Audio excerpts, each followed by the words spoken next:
Bonjour et bienvenue à tous pour cette session qui commence. Alors pour vous annoncer le grand début de la session 8, excusez-moi, je m'y perds, je suis là depuis 9h30 ce matin et nous enchaînons les sessions. Nous avons commencé avec la Chine, le Japon, l'Australie et nous en sommes aujourd'hui aux pays européens et enfin nous allons concerner également l'Allemagne, la France et bien d'autres encore. Donc nous sommes entrés dans l'Anthropocène, nous sommes Anthropocène, nous sommes la communauté terrestre. Nous vivons ensemble le dérèglement climatique, l'acidification des océans, l'extinction des mers, l'extinction des espèces, les pandémies, les famines, la pollution des sols, les incendies. La liste est longue.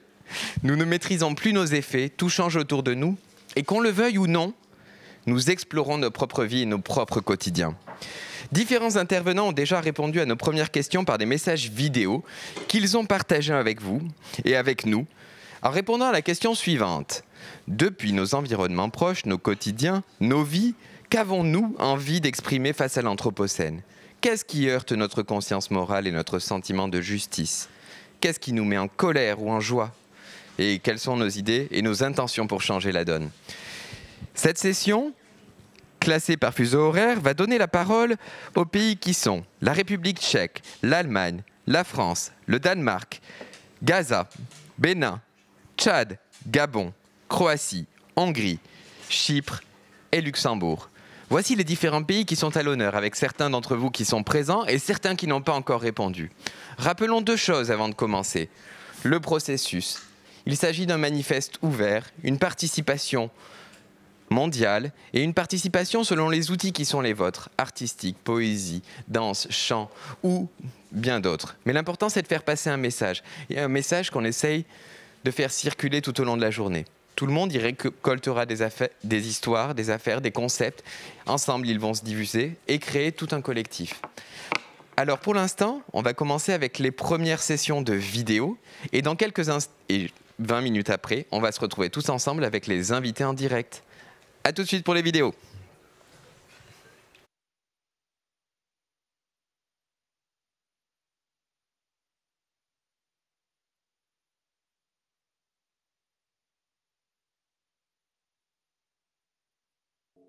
Bonjour, je me trouve à Kamenice, un village en Bohême centrale.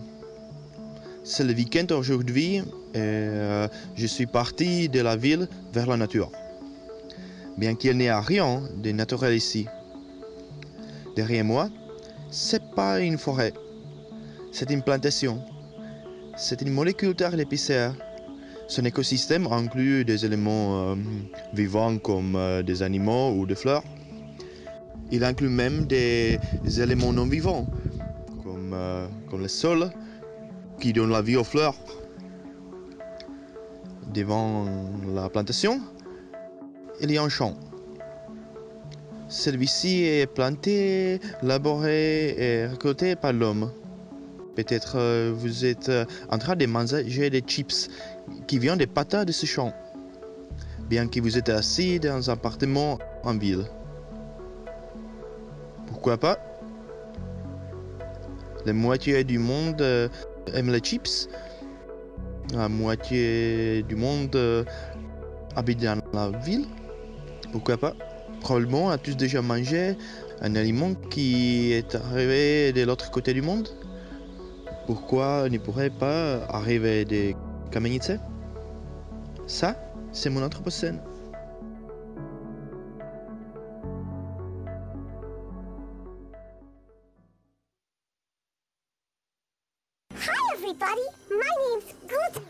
Bonjour, je m'appelle Godot.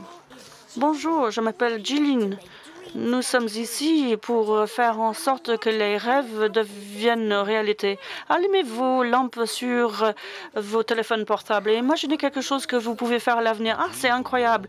Nous rêvons d'un monde où les messages traversent les ciels et nous rêvons d'un monde où il y a des connaissances. Il y a un monde dont on rêve où tout se passe à la vitesse lumière. On rêve d'un monde où on peut relier les grandes villes du monde. On rêve d'un monde où on peut partager l'information à la vitesse lumière. On rêve d'un réseau qui couvre tout le monde. J'aimerais bien que ces rêves deviennent réalité. Et bien sûr, j'aimerais bien que ces rêves soient réels. Donc, il faut aller au théâtre des rêves infinis. Allons-y. Je veux montrer le chemin vers ce théâtre du rêve.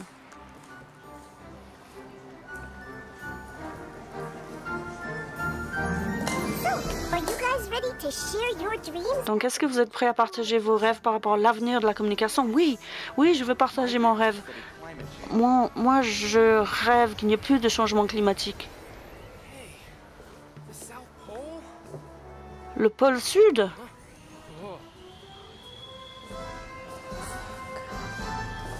Cool.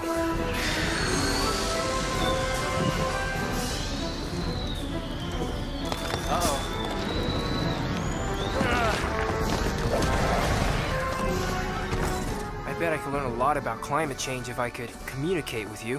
J'aimerais bien communiquer avec vous. Peut-être que je parlerai de changement climatique. Moi, je rêve d'un monde où les gens se comprennent, qui savent qu'ils aient un impact sur l'environnement. Moi, j'adore cette vue. J'aimerais bien pouvoir aider mon grand-père.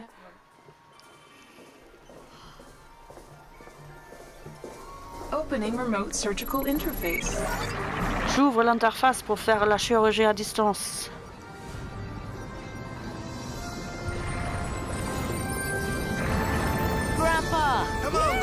Grand-père! Oh, mon petit-fils! Quel rêve incroyable! Pourquoi ne pas partager ce rêve ensemble?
Papa, 过来，过来，你看。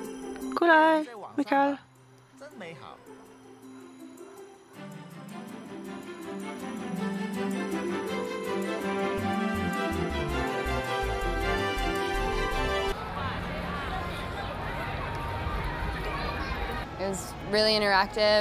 C'est super interactif, il y a beaucoup de gens, j'ai jamais rien vu de la sorte. C'est l'Expo Shanghai.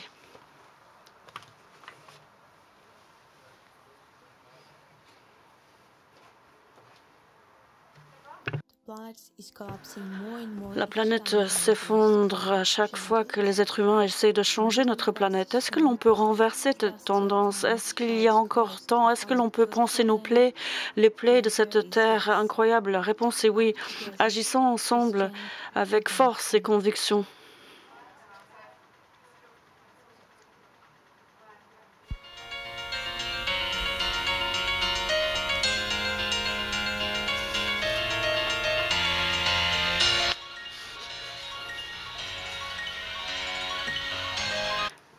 Vous pouvez décider par vous-même. Regardez le monde d'aujourd'hui. Êtes-vous heureux de vivre ainsi? Le monde est fabuleux. Il nous a donné la vie. Maintenant il meurt à petit feu. Savez-vous à cause de qui? Ouvrez donc les yeux, chers gens d'aujourd'hui. Pour pouvoir vivre mieux, commençons par un geste petit. La grandeur de nos efforts, ce n'est pas le geste mais la collectivité. Ensemble, nous serons plus forts. Aidons la planète à se restaurer. Main dans la main, nous pourrons avancer. La Terre en a besoin, commençons par l'écouter. Arrêtons le massacre par le plastique, si celui-ci provoque le réchauffement climatique. L'homme et la nature doivent faire qu'un, si un jour nous voulons un lendemain.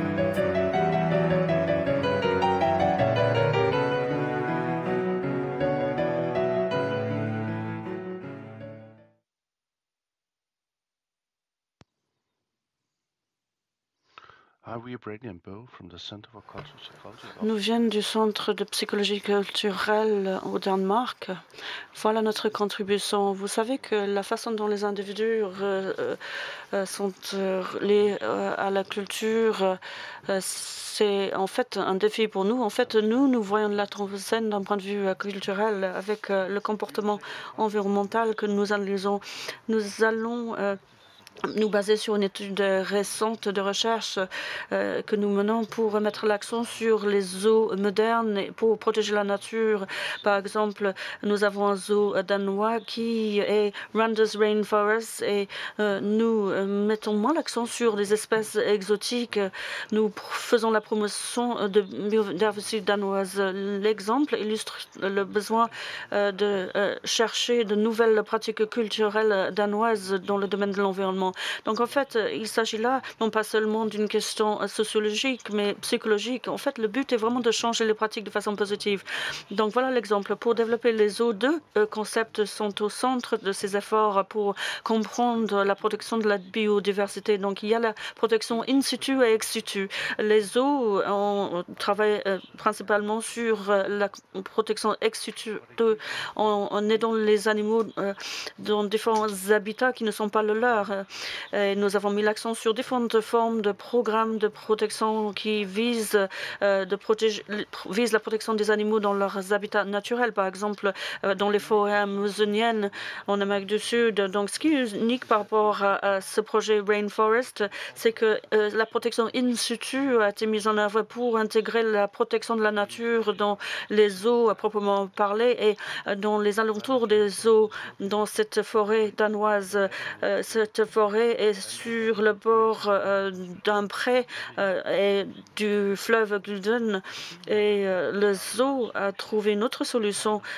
Donc le zoo a acheté du bétail danois qui était presque extinct et n'utilisait plus pour la production parce que donc on utilisait ces espèces pour produire de la viande et du lait, mais en fait ce sont des vaches qui sont utilisées depuis très longtemps pour produire du lait et en fait ce sont des vaches qui se déplacent très facilement. Donc plutôt que d'utiliser des machines qui polluent, donc le zoo maintenant doit gérer ses prés avec le bétail et cela nous permet de renforcer la biodiversité, de créer de nouveaux circuits autour de ce bétail.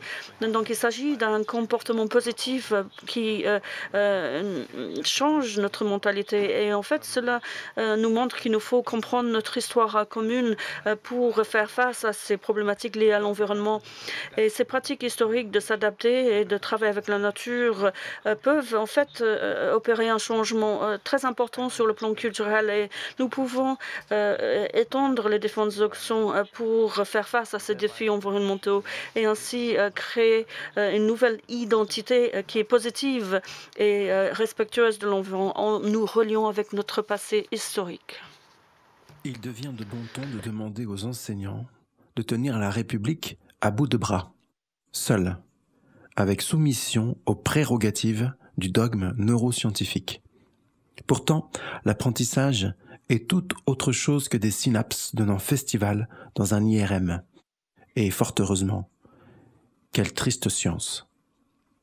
L'apprentissage est question de la relation de l'apprenant au monde et de son désir de s'y inscrire. Mais comment faire que le jeu en vaille la chandelle, dans un temps incertain, où l'immédiat et l'angoisse viennent pétrir les comportements à l'insu de tout un chacun?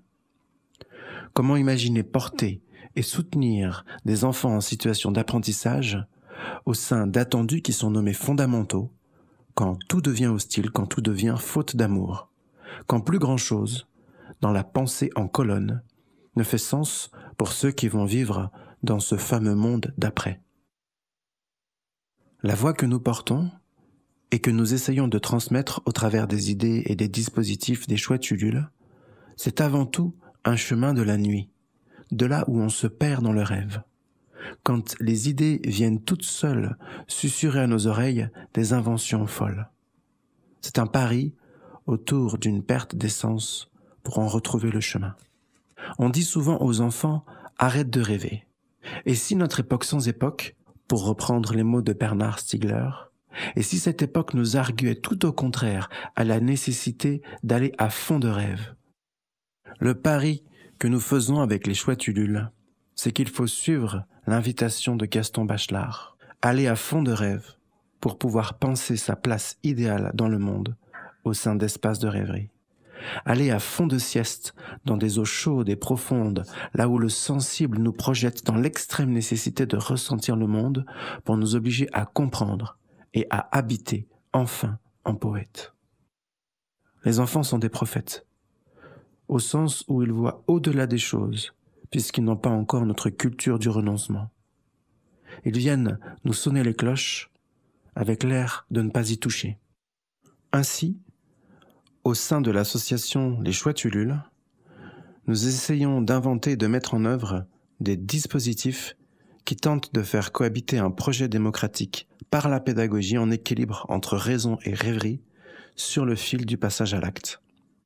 Nous nous interrogeons sur comment penser des actes éducatifs qui peuvent participer à rendre l'avenir habitable et dans un premier temps vivable. L'urgence est telle qu'il n'y a plus d'urgence. Alors peut-être, il est temps d'apprendre à écouter, à ressentir, d'aller faire une sieste et enfin, de rêvasser. Eh bien, nous voilà de retour pour la session d'échange et pour pouvoir continuer ce manifeste où nous avons eu des vidéos qui viennent de partout et plusieurs autour des enjeux de l'éducation avec différents niveaux de production artistique, entre une production qui est une œuvre plastique faite par Carola Lilken et Francesca Koelzer et des vidéos qui sont faites dans le cadre de production scolaire à travers un lycée qui est le lycée d'Indy de Privas et qui ont toute qualité à être regardées ensemble. Alors avant de partir dans les échanges et d'essayer de trouver ce fil commun qui commence à apparaître à travers vos témoignages qui passe par l'éducation, comme nous sommes en train de le voir. L'Anthropocène est un sujet autour duquel finalement éduquer et transmettre, que ce soit de la psychologie aux lycéens, à l'art et potentiellement à d'autres enjeux, eh bien c'est un élément central. Mais tout d'abord, j'aimerais donner la parole à Espoir Olodo, qui ne n'avait pas envoyé de vidéo, mais qui a un message à nous faire passer. Vous êtes au Bénin, Espoir, et on vous écoute pour votre manifeste à la suite de ces différentes vidéos. Je vous laisse la parole. Espoir. Merci beaucoup à vous. J'espère que vous me recevez bien. Allô, vous me recevez? On vous entend un petit peu loin, mais on vous entend quand même, Espoir. Ok. Merci beaucoup pour cette prise de parole. D'abord, pour moi, je suis un journaliste au niveau de l'agence Nicopine, une agence de presse spécialisée dans l'agriculture en Afrique. Donc, pour ma part, dans mon secteur agricole, dans le secteur que je gère, le secteur agricole, les problématiques liées à l'anthropocène sont omniprésentes. C'est que ce soit le changement climatique, par exemple. Espoir, je vous propose d'essayer de vous rapprocher de votre micro potentiellement parce que c'est quand même très délicat de vous entendre à distance. Je le vois aux yeux de nos différents panélistes qui regardent comme moi avec attention votre bouche pour essayer de comprendre ce que vous dites. Là maintenant, est-ce que c'est bon? C'est formidable, bravo. Ok, d'accord. Désolé pour le désagrément. Je disais en fait que par rapport au secteur agricole, que je gère, le secteur agricole est particulièrement en ligne de front par rapport à tout ce qui concerne l'anthropocène, c'est-à-dire le réchauffement climatique lié aux activités humaines. Donc le problème est que le secteur agricole, généralement, quand on prend le secteur agricole en général, c'est en moyenne, selon la FAO, c'est environ 4% du PIB mondial. Mais c'est aussi à peu près 30% des émissions de gaz à effet de serre. Donc, par rapport à cela, le secteur agricole est vraiment impacté par le changement climatique. Il y a notamment tout ce qui concerne les perturbations liées à la répartition des pluies. Il y a aussi notamment les températures qui augmentent par rapport à cela. Donc, en tant que journaliste, je pense que le rôle des journalistes là, africains en général, il est double. Il est non seulement d'informer, mais aussi de sensibiliser sur tout ce qui est action que les gens mènent au quotidien. Cela implique pour les journalistes en particulier de ne pas verser dans le catastrophisme, en fait. Parce que souvent, il y a un peu trop de catastrophisme qui est le changement climatique. Donc, je pense que le rôle des journalistes, là, c'est surtout de montrer plus un côté plus optimiste. Montrer les opportunités qui sont liées au changement climatique. Montrer ce que les gens font au quotidien pour s'adapter à cela. Et montrer également que par rapport au changement climatique, il y a des défis, mais il y a aussi des opportunités. C'est d'abord une dimension humaine en fait, le changement climatique. Ce n'est pas que l'économie, ce n'est pas que l'environnement. Parce que si on pose les questions en termes de catastrophe économique, catastrophe environnementale, les gens ne se sentent pas concernés. Il y a par exemple, d'après la FAO, il y a environ 690 millions de personnes qui souffrent de faim dans le monde. Donc, si dans un point perdu, vous dites par exemple qu'il y a la fonte des glaciers polaires, il y a la disparition de l'ours polaire, il y a des catastrophes par-ci par-là, les gens ne se sentent pas concernés. Les gens vont dire que je suis ici, je meurs de faim, mais ailleurs, les gens qui en parlent sont rappelés à rassasiéité. Donc, le défi là, c'est de montrer au fait que le changement climatique, c'est d'abord les humains que cela touche avant tout. Donc, c'est un peu ça le défi vraiment. Montrer comment les gens sont concernés, montrer la dimension humaine de tous les changements qui sont liés à l'ère anthropocène dont on parle, de la vie, tout ce qui est changement climatique, sécheresse, augmentation de la fréquence des catastrophes naturelles.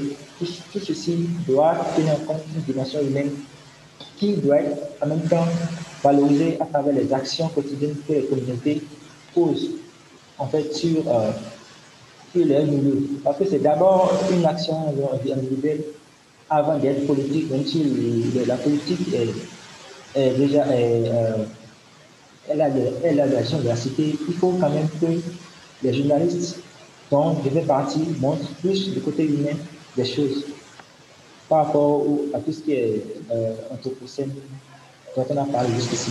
Alors merci beaucoup Espoir pour ce message et pour vraiment ce rôle aussi de transmission, parce qu'effectivement l'Anthropocène n'est pas aussi qu'une transmission par l'éducation, mais c'est aussi, comme vous le dites, un travail de journalisme, et c'est aussi un travail d'engagement qu'on peut avoir aussi pour tous les publics, ce que nous espérons vivement pouvoir faire ici. Et avant d'aller sur ces enjeux finalement de l'éducation, j'aimerais questionner d'abord Carola Uelken et Franziska Kloetzer par rapport à cette situation de l'espoir que vous souhaitiez mobiliser et sortir de ce catastrophisme de votre côté espoir, car la vidéo que vous nous avez montrée présente une situation très surprenante, qu'il s'agit, si je ne me trompe pas, de l'intérieur du pavillon de l'exposition universelle de Shanghai, filmé il y a quelques années, où un groupe d'artistes a réussi à faire une occupation temporaire de l'espace. On est en train de parler d'un bâtiment emblématique au cœur de Shanghai, sous une surveillance très haute, et qui malgré tout y a fait naître une véritable alternative artistique et une production au quotidien qui amène à une réflexion sur les tiers-lieux. Donc peut-être, Carola, est-ce que vous pouvez nous en dire un peu plus sur cette manière de présenter d'une part la proposition artistique, mais aussi cette bande son que vous avez ajoutée, qui n'est autre que le message de l'exposition universelle de l'époque, si là non plus je ne me trompe pas, qui est Better City, Better Life, une meilleure ville pour une meilleure vie, qui paraît parfois tout à fait ambigu, mais en fait une situation complètement anthropocène, cette urbanisation généralisée. Carola, your turn. Oui, merci de nous avoir invités. Je suis vraiment ravie que Franziska Kloetzer et moi, on ait eu l'opportunité de parler de ce travail que l'on a fait en 2016, où on s'est rendu à Shanghai. Et effectivement, tous les deux, nous avons été invités par un collectif artistique. Et c'était des profs qui enseignaient dans une école qui se concentrait sur l'environnement. Et justement, ils ont occupé le pavillon chargé de donner les informations présents sur cette expo. C'était en 2014 et en 2015. Et la vidéo, c'est le résultat de ces 4 ans d'idées de présentation sur le futur. Et nous, ce que nous avons trouvé très, très intéressant, c'est que nous avons pris cette pub de 2010 et nous avons pensé à l'espace urbain, nous avons cogité sur l'échelle urbaine. À partir de l'expo de Shanghai, nous avons tenu compte de tout ce qui restait suite à cette expo. Et c'était très, très intéressant parce que nous deux, nous sommes surtout intéressés par les espaces urbains. Et ce qui nous a intéressés aussi, c'est comment, en tant qu'humains, nous laissons notre trace dans le monde ou pas. Nous avons surtout regardé tout ce qui était scandale lié à l'immobilier et nous allons sur place dans des endroits où les bâtiments, par exemple, sont vraiment dans le news, comme on dit, où on parle beaucoup des bâtiments, ou parce qu'il y a des histoires de fantômes liées aux bâtiments ou toutes sortes de scandales. Nous nous rendons sur place, nous faisons des enregistrements sonores, nous parlons avec les personnes qui sont sur place et qui ne sont pas forcément impliquées dans les conflits. En général, ce sont les agents immobiliers, par exemple, qui vendent des bâtiments à bas prix, simplement pour pouvoir gagner de l'argent suite au scandale. Et donc, cela fait à peu près 5 ans que nous nous sommes intéressés à ce genre d'espace, mais également, nous deux, nous sommes partis désormais dans des directions différentes. On a commencé dans les arts et moi, aujourd'hui, je me concentre sur un travail interdisciplinaire en travaillant avec des personnes des arts et des sciences. Nous cherchons à communiquer sur ce que c'est qu'un écosystème et ce que c'est qu'un être individuel afin de pouvoir changer notre point de vue en tant qu'individu dans ce monde.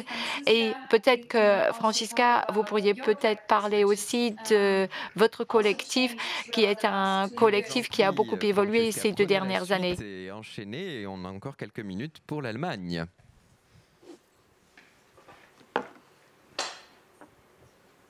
We don't. Yeah. Can you hear me now? Est-ce que vous m'entendez désormais? Bon, très bien. Merci beaucoup de nous avoir invités.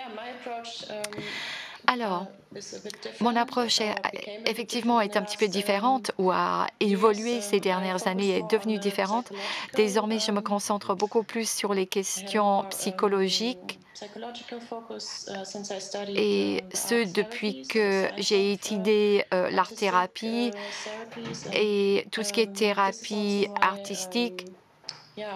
Et cela me permet d'avoir un point de vue différent ou d'explorer un point de vue différent, à savoir comment chercher à guérir les plaies, guérir les cicatrices en utilisant le côté culturel. Vraiment, ce sont des approches, les approches liées à la guérison.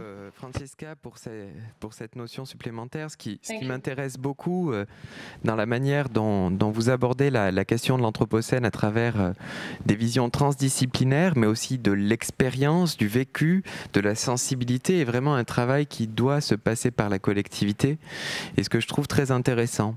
Du coup, je vais en profiter pour donner la parole à Camille, qui est ici, et qui potentiellement va pouvoir nous donner un message d'une jeune génération, de celle des lycéens, des gens qui s'approchent d'avoir la majorité, disons, d'avoir 18 ans.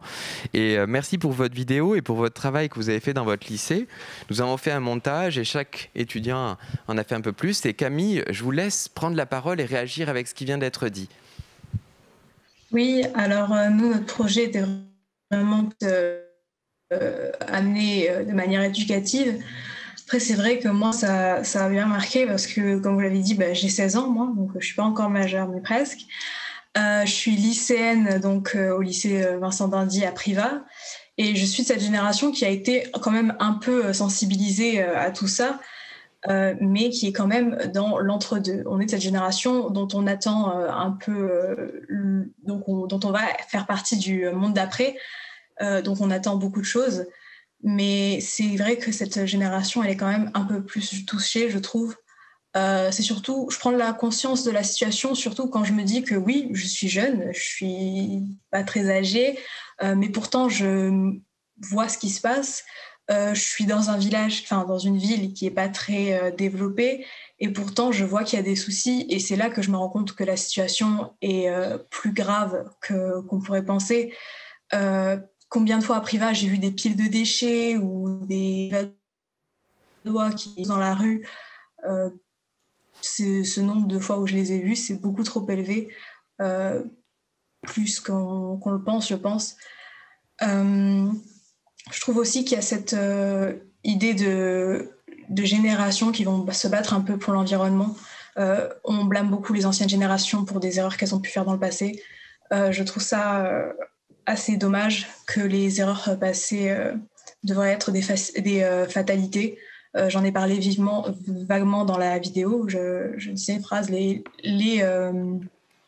erreurs passées ne devraient pas être des fatalités. C'est vraiment une facette que j'ai aimé travailler là-dessus, que j'ai aimé approfondir. Aussi, je trouve qu'il y a une mentalité, par contre, mauvais point de cette génération, il y a beaucoup une mentalité de banalisation du réchauffement climatique, de la pollution, une banalisation de ces choses qui arrivent et qui ne sont pas forcément bonnes, mais qu'on accepte un peu dans notre monde, mais d'une manière qui n'est pas forcément agréable. Au lieu d'agir, on se dit c'est comme ça et c'est ce qui va se passer. Je trouve que les jeunes, essentiellement les jeunes, devraient se motiver et s'ouvrir l'esprit de cette partie, encore plus dans les pays développés, où je trouve que cette fois-ci, cette mentalité de banalisation a été vraiment nourrie.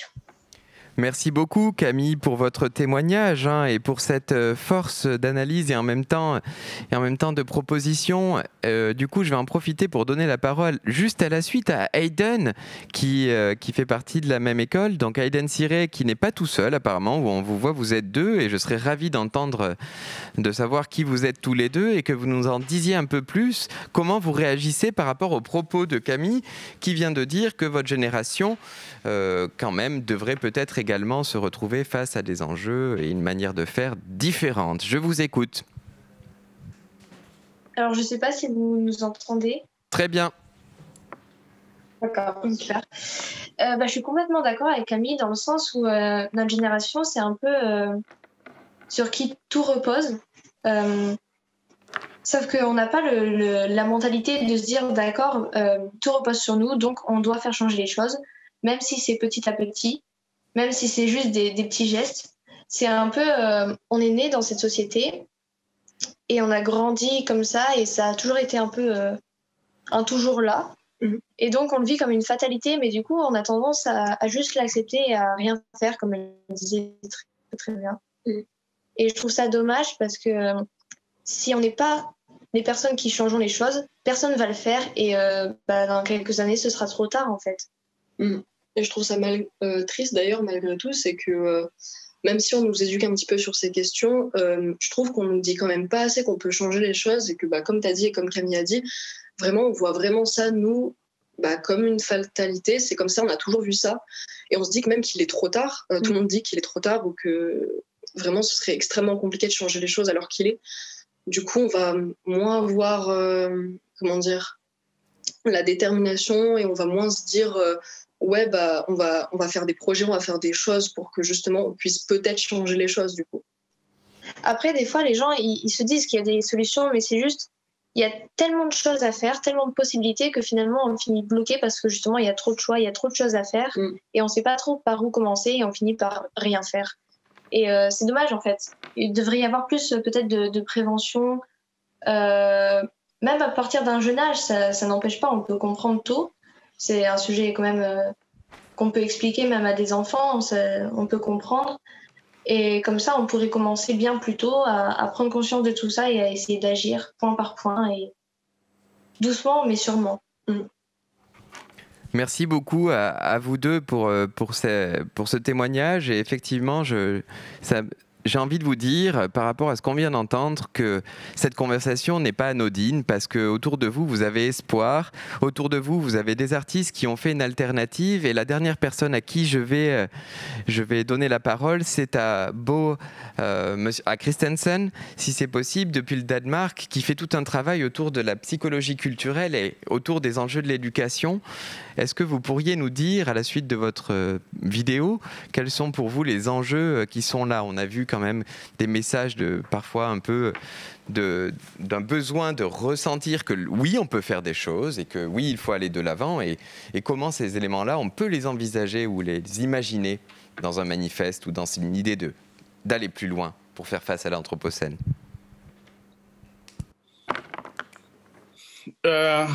Alors, je suis absolument navrée. Je ne suis pas en mesure de comprendre le français.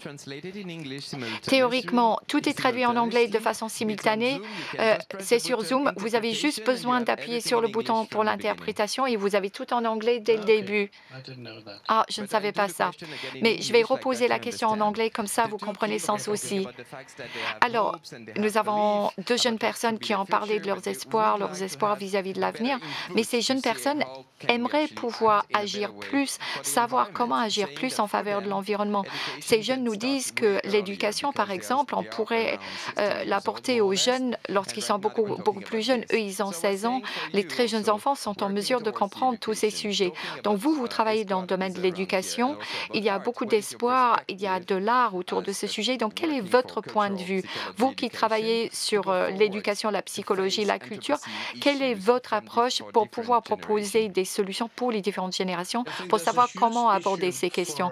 Je pense que c'est un problème énorme que de comprendre comment est-ce que les humanités, les sciences sociales peuvent jouer un rôle tangible afin de pouvoir changer l'environnement, changer le monde et permettre une meilleure compréhension de ce qui se passe. Donc nous, ce que nous essayons de faire depuis un certain temps, c'est que si nous tenons compte de ce comportement pro-environnement, par exemple parce que nous voyons que bon nombre de personnes sentent ou ont l'impression que ce n'est pas leur problème. Ils se sentent aliénés, ils n'arrivent pas à comprendre ce qui arrive vraiment vis-à-vis de l'environnement. Ils sentent qu'ils ne sont pas en position de force pour agir. Et donc, l'un des plus gros problèmes, c'est de booster la responsabilité, la responsabilisation des personnes pour que tout le monde sente qu'il y a moyen de faire quelque chose. Et vous allez peut-être avoir l'impression que c'est bizarre que de focaliser sur des questions culturelles et de focaliser sur les eaux, mais les eaux constituent des institutions dans beaucoup de nos pays. Ce sont des endroits où on peut voir de très belles choses et de très mauvaises choses quant à la compréhension de la nature, quand les humains et l'Anthropocène. Je ne vais pas passer en revue l'histoire des eaux, mais il y a des choses positives et des choses négatives. Mais d'une certaine manière, les eaux sont des lieux, au Danemark en tout cas, qui mettent en exergue une partie de l'éducation que l'on peut apporter aux citoyens quant à comment protéger la nature. Et ça, je trouve assez amusant. Les eaux peuvent agir, peuvent aider à l'éducation des enfants dans le monde moderne. Mais nous essayons surtout de comprendre quel est l'impact de cette éducation naturelle dans les eaux. Quel est l'impact sur les personnes, sur leur comportement après. Donc, nous mettons en place des études afin de voir quel est l'impact pour le long terme, pas seulement dans des situations où les gens viennent aux eaux, rentrent chez eux et essayent tout d'un coup de trier leurs poubelles pendant quelques semaines, mais est-ce que réellement cela peut avoir un impact sur leur comportement sur le plus long terme? Et qu'est-ce qu'on peut apporter aux personnes? Nous, par exemple, nous pensons que si les personnes se rendent aux eaux, entendent parler de l'environnement et des étoiles, tout d'un coup, les personnes se disent « Ah, nous faisons partie de la nature et ainsi, il y a des choses qu'on peut mettre en place pour agir, pour protéger la nature. » Donc, la question, c'est surtout comment faire en sorte que les gens se sentent proches de la nature. Donc, nous essayons de proposer des solutions, des opportunités où les gens se sentent proches et en lien fort avec la nature. Un exemple de cela, c'est ce que nous avons essayé d'expliquer dans la vidéo, c'est-à-dire c'est qu'on peut regarder les pratiques culturelles du passé que nous avons tous dans nos sociétés et on peut tenir compte de la nature et on peut beaucoup apprendre si on regarde notre passé plutôt simplement que de focaliser sur les nouvelles technologies et ainsi de suite pour pouvoir gérer les problèmes de demain.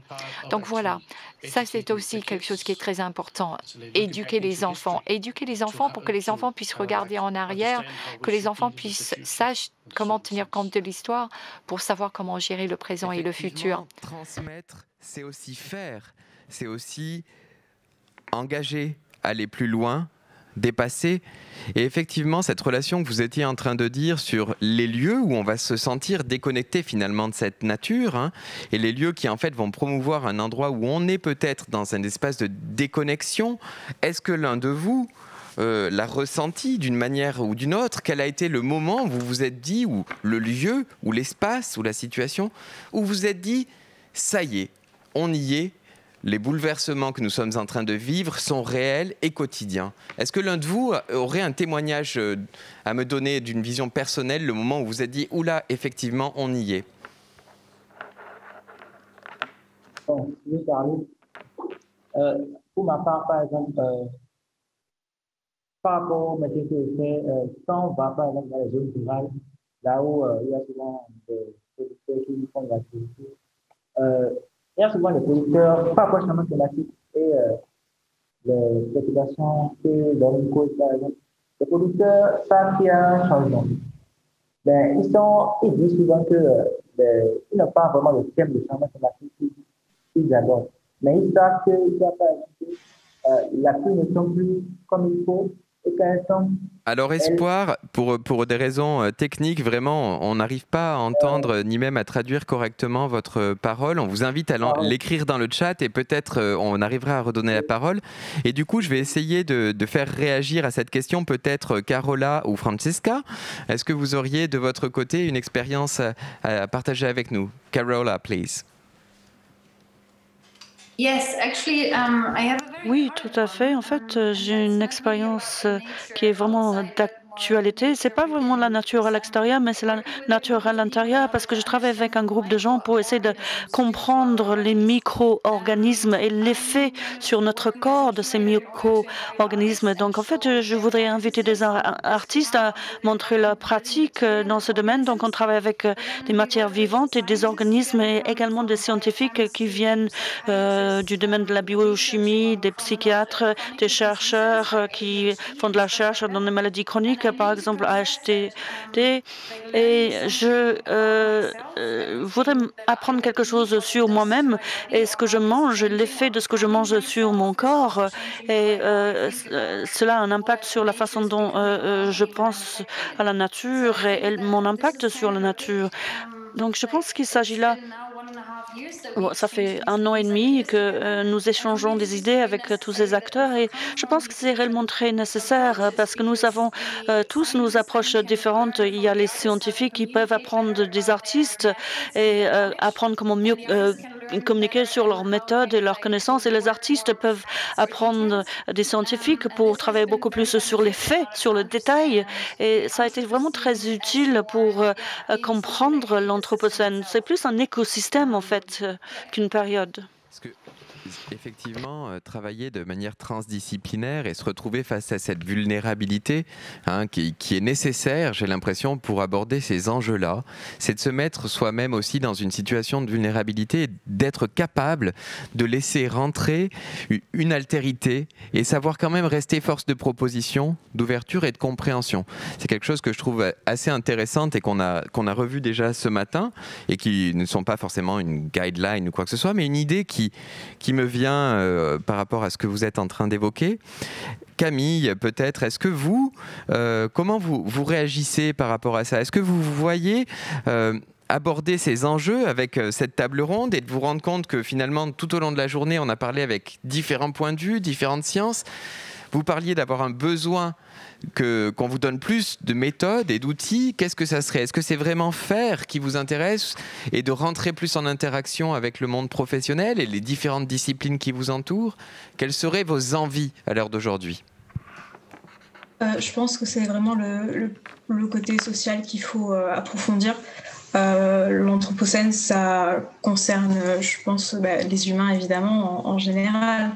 Après, c'est sûr que oui, il faut qu'on ait plus d'accès, il faut qu'on ait plus de moyens en général en fonction de ça, étant donné que la jeune génération, on en parle souvent, la jeune génération qui va sauver la Terre.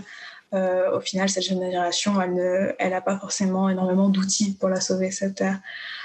C'est pas les envies qui manquent selon les jeunes, mais c'est les ressources qui manquent chez une généralité des jeunes, je pense. Alors, Merci pour cette réaction. Et justement, on était en duplex avec ma coordinatrice qui est juste là et que je vais inviter à prendre le micro si c'est possible. Parce que, Espoir, nous allons utiliser la voix de Isabelle Viau ici présente, qui est la coordinatrice qui a contacté et qui s'occupe du management du groupe qui concernait vos pays, à côté de Laurette qui, elle, dessine au fil de l'eau les différentes réflexions qui lui passent par la tête à travers ce processus-là, qu'on fait depuis ce matin, un rouleau qui doit en être à bientôt 8 mètres. Et Isabelle, je vous laisse lire le message qu'Espoir nous a fait passer. Alors, je vous lis le message d'Espoir. Pour ma part, lorsque je vais dans les zones rurales pour interroger les producteurs, ceux-ci sentent les effets du changement climatique. Les perturbations sont souvent perçues sous forme de rareté des pluies, de retard, d'insuffisance des précipitations. Il semble qu'il y ait d'autres messages, mais j'arrive pas... Alors, du coup, Espoir... C'est pas fini, attends. Ah. Donc la situation, c'est vrai que se retrouver face à son environnement qui est en train de changer, c'est un sentiment très intéressant, que de se dire comment on va pouvoir vivre différentes, on va dire, saisons au même moment. C'est des sensations qu'on vit de plus en plus. Se retrouver en été alors que les feuilles des arbres tombent et qu'en même temps des fleurs poussent, ou avoir très peu de neige en hiver et d'avoir l'impression d'être déjà en automne, c'est des éléments qu'on retrouve. Et donc, j'ai trouvé la suite du message d'Espoir. Je te coupe la parole, tu la reprendras ensuite. Personnellement, il y a quelques semaines, dans la commune où je suis, il y a eu pluie alors que normalement en janvier, c'est la période de la sécheresse avec l'harmattan qui souffle. Dans mon entourage, j'ai vu beaucoup de proches s'interroger. Certains ont même parlé de fin du monde ou de punition divine. Dans tous les cas, tout le monde s'accorde sur le fait que les conditions climatiques évoluent. Espoir, j'espère que j'ai lu tous vos messages. Ouais, c'était tout. C'était tout ce que j'ai pu écrire. Merci beaucoup. Et effectivement, désolé, la qualité audio est vraiment déplorable et on le regrette. Et c'est vrai qu'on l'a vécu tout au long de la journée. Donc par rapport à cette vision justement d'un territoire qui change et des éléments qui nous bouleversent finalement au quotidien, Hayden, est-ce que vous auriez une anecdote ou quelque chose à nous dire sur votre quotidien que vous auriez vécu comme un changement ? Eh bien, vous parliez de situations où on avait réalisé qu'en tant qu'humains, nous avions un impact sur l'environnement, sur notre entourage géographique, on va dire. Et même si j'étais enfant, en fait, un jour, un peu comme tous les enfants, je pense, j'ai laissé tomber une boule de papier par terre. Et je ne l'ai pas ramassée parce que je me disais que c'était pas grave. Et j'étais petite, je ne m'intéressais pas du tout à l'environnement, je ne comprenais même pas en quoi ça consistait en soi. Et ma mère m'a dit que si je laissais cette boule de papier par terre et qu'un enfant autre part dans le monde faisait la même chose, et encore un autre enfant, ça faisait des milliers de boules de papier. Et donc que même un tout petit geste avait un impact immense finalement sur notre environnement. Et c'est vrai que ça me suit au quotidien parce que dans notre vie de tous les jours, on voit forcément des paysages différents. J'habite dans un tout petit hameau qui est à peine touché par l'empreinte humaine. C'est vraiment de la végétation, à peine quelques maisons et des arbres, des montagnes. Et je vais au lycée à Privas, donc c'est une ville. Et alors que je suis encore dans les montagnes et qu'il fait noir, je vois vraiment le nuage de lumière au-dessus de la ville. Et c'est vrai que ça fait vraiment un contraste en fait entre mon quartier, entre guillemets, qui est à peine humain, enfin, qui est encore très très naturel, et le quartier où finalement Willan habite, qui est très très urbain. Ouais, parce que comme tu as dit justement, toi généralement de là où tu es dans le noir, tu es dans les montagnes, tu vois du coup la lumière qui est Privas, donc la ville. Et moi justement, je suis dans cette ville et j'habite là-dedans et j'ai pas du tout la même vision que toi t'as. Moi au contraire, justement, je suis plongée dans cette lumière entièrement créée par les humains, et ce que je vois quand je regarde par la fenêtre, c'est juste le noir le plus total, donc vraiment la nature qui est autour de moi, ce qui prouve que vraiment c'est à côté, mais c'est tellement différent, il y a vraiment des changements énormes, alors qu'au fond, c'est à 10 minutes de la ville, quoi, mais voilà. Alors c'est très intéressant, et si je peux me permettre de juste faire rebondir une petite relation, parce que c'est vrai que vous dites que vous vous sentez dans un territoire épargné, et je ne peux m'empêcher de citer le fait que quand même, que ce soit Privas, Bex ou tous les villages alentours, on se retrouve quand même à moins de 20 km de la centrale nucléaire de Cruas-Meysse, qui n'est pas rien, hein, qui est quand même un gros site nucléaire à côté des carrières de béton, et c'est vrai qu'on a souvent tendance à l'oublier quand on le vit au quotidien, alors qu'en fait on vit dans une zone hautement anthropocène d'une certaine manière. Bo Christensen, est-ce que vous entendez maintenant en anglais quand je parle ? Super. Et du coup, je vais me permettre de vous redonner la parole avec peut-être quelques points que vous souhaiteriez faire remonter, ou peut-être dire à finalement cette conversation de groupe que nous venons d'avoir sur des éléments qui pourraient aller vers des pistes de développement de ce manifeste, selon vous.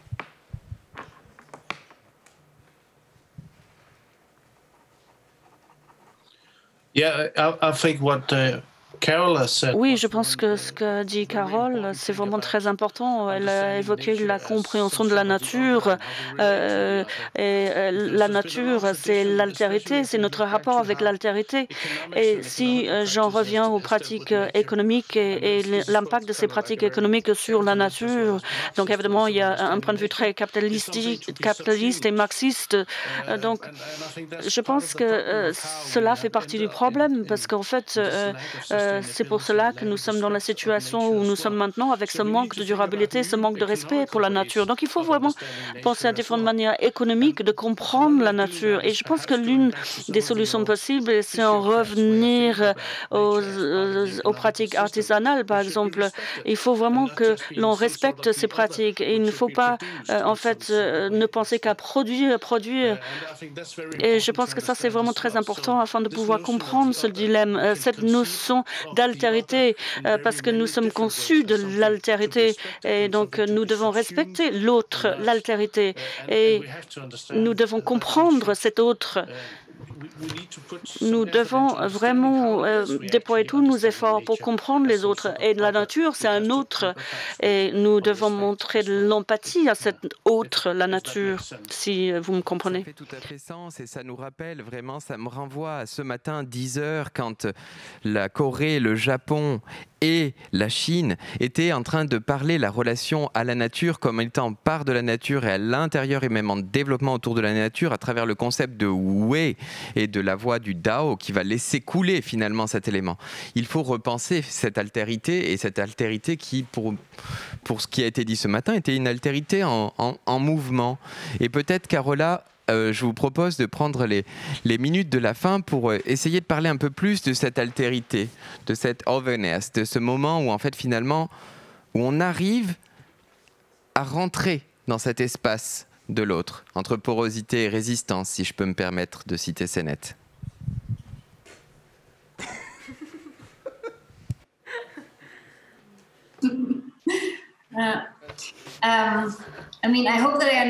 Alors, j'espère que j'ai bien compris la question. Et c'est vrai que lorsque je parle à l'altérité, donc il y a différents concepts qui me viennent à l'esprit. Donc cela me plonge dans une situation où je juge autre chose plutôt que quelque chose qui fait partie de moi-même. Donc c'est vraiment juger l'autre. Et je pense que c'est vraiment un parcours intellectuel, et c'est une difficulté intellectuelle, parce que nous sommes tous embourbés dans notre soi, notre individu. Nous focalisons sur le fait d'être extraordinaire. Par exemple, si on est dans le domaine de l'art, évidemment, nous voulons être extraordinaires, nous voulons nous exprimer et être uniques. Mais je pense qu'il y a un livre qui est très intéressant, qui a été écrit par Isola Cubonelli, qui parle en fait du jugement de matière vivante et non vivante sur cette planète. Et je pense que cela nous ramène à l'idée du sol dont je parlais tout à l'heure. Je parlais du sol, des micro-organismes. C'est vrai que dès qu'on a commencé à juger le vivant, et dès qu'on a commencé à distinguer entre le vivant et le non-vivant, à ce moment-là, en fait, nous sommes devenus supérieurs, donc une relation de supériorité par rapport au non-vivant. Donc, je pense qu'il faut que l'on change de mentalité. Et c'est assez dangereux, cette posture, parce qu'il y a eu des moments sur cette planète où les humains ont décidé pour les autres humains. Par exemple, où les humains ont jugé que certains autres humains étaient des humains non vivants, en quelque sorte. Et c'est la même chose par rapport à notre relation avec les pierres, ou mes herbes, ou mes plantes, ou les micro-organismes comme les algues, les planctons, par exemple, qui sont quand même des espèces vivantes. Donc, il s'agit là de matière vibrante, mais c'est une matière qui vit et qui fait partie de nous-mêmes quelque part. Et je pense que ça, c'est quelque chose qu'il ne faut jamais oublier. C'est très difficile lorsque j'ai écouté Yukami et Haydn, je pense. Je pense que les jeunes générations voient tout cela comme c'est complexe, très confus et très difficile. Et je pense que, à titre personnel, si j'étais en pierre, je pense que je serais complètement submergée pour tout cela. Et il faut que l'on comprenne nous-mêmes et que l'on se comprenne nous-mêmes. Moi, je m'intéresse beaucoup aux facteurs sociaux, mais c'est vraiment super intéressant de travailler avec des gens qui viennent de différents profils culturels, de différentes origines culturelles, et de voir comment ils se comportent. Et c'est vrai qu'il y a toute une série de petits moments de différence, et c'est ces moments de différence qui constituent un tout qui m'intéresse. Bon, je parle encore des autres, donc c'est vrai qu'on se juge toujours par rapport aux autres, et c'est très difficile de comprendre que nous faisons tous en fait partie de la même matière microbienne. En fait, finalement, il s'agit simplement de la biochimie, c'est ça, hein?